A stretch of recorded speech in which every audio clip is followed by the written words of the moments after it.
Senate Majority Leader Mitch McConnell slamming Nancy Pelosi and other House Democrats for delaying the delivery of their articles of impeachment. Listen. Here's where we are, Mr. President. We have the curious situation where following House Democrats' rush to impeachment, following weeks of pronouncements about the urgency of the situation,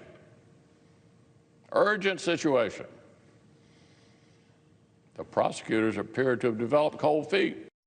And now, in a strange twist of fate, Harvard law professor Noah Feldman, a witness for the Democrats during the impeachment inquiry, is suggesting that the president has not yet been impeached at all, telling Bloomberg, quote, if the House does not communicate its impeachment to the Senate, it hasn't actually impeached the president. If the articles aren't transmitted, Trump could legitimately say he wasn't truly impeached at all. Remember, this is from somebody who was with the Democrats. House Judiciary Committee member Ben Cline joining us now. So, Congressman, has the president been impeached?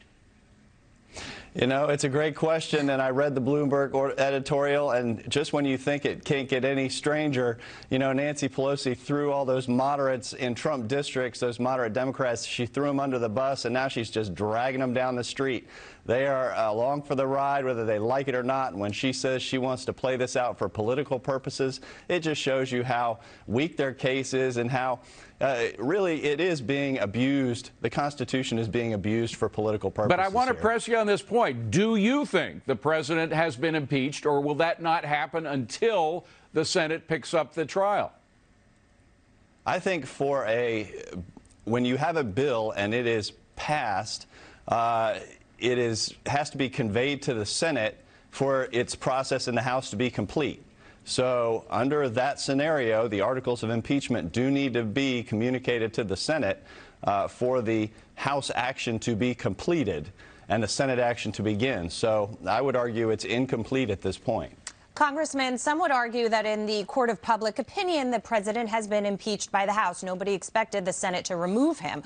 So Nancy Pelosi's stall tactic here would be an effort not to give the Senate an opportunity to have its trial, which she has said would be unfair, and basically would detract from the process and the fairness of it all. But really, at the end of the day, it's just about having the last word. Right. And, you know, in the House, the Speaker has the majority rule, and so she dictates what's going to happen. And here she's trying to dictate to the Senate what should happen or what she believes should happen, and she's realizing that her commands and her insistence stops where the House ends, and Mitch McConnell is not going to have any of it. He's going to run the show his way, and she's going to come under enormous pressure from her moderates in Trump districts to hurry up this process because they want to get on to the business of re-election. Gary? Hey, Congressman Gary Smith, thanks for being on the show. Just a couple questions. You mentioned that the House has to present the articles of impeachment to the Senate. I understand that. My first question, is there any timeline or time frame that this has to be done? And two, once it is done, the Senate, I guess as a part of a question, can run the quote-unquote trial any way they deem fit. Is that correct?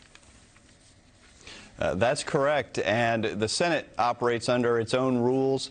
They're sticklers for the rules, and so they are trying to operate under past procedures for the rules for impeachment of Bill Clinton. That's what Mitch McConnell proposed. Schumer is trying to blow those apart, to tilt those in the Democrats' favor, and McConnell's not having any of it. So it's likely that Schumer will come back to the table and they'll have to agree to the Clinton rules to proceed.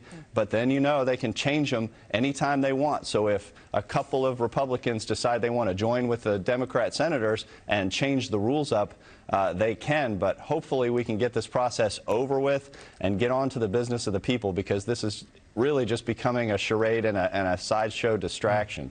Congressman Jonas Farr, I just don't understand where they're going with this, don't you? Are you guys at all worried that there's some smoking gun they're withholding, where they're just setting you up, where you all say one thing, they're like, aha, and look at what we have here? Because it seems like if she just sent it over for a quick rejection, she could have spun a story about a kangaroo court in the Senate. But what's the game here? Are you worried at all? No, we're not worried at all. The evidence did not show there was no evidence of high crimes or misdemeanors that were committed, that were presented to the Judiciary Committee. We're optimistic that once the Senate gets the case, that the president will be exonerated and we can get on with the business of the people. You know, Nancy Pelosi had to hurry this along before Christmas, not because of Iowa caucuses or anything like that. It's because her moderates were still in their primary filing periods. And so if they didn't vote for impeachment, they would have gotten a primary opponent. And that's why she rushed it, because they knew they had to vote yes, or else they would have had a Democrat running against them in the primary come January. Congressman, we just got a tweet from the president. You knew this was going to happen. It happens a lot during the course of our program. And I just want to read it and get your impression. He says, Nancy Pelosi is looking for a quid pro quo with the Senate. Why aren't we impeaching her? What do you think of that? Well, I think that she is looking for some kind of deal with the Senate that she's realizing she can't get. Her power stops where the House ends, and Mitch McConnell is going to respectfully make sure that he does it his way and not let Nancy push him around. We got to leave it at that, I'm afraid. Congressman Ben Cline, good to see you, sir. Thank you for being here. Appreciate it.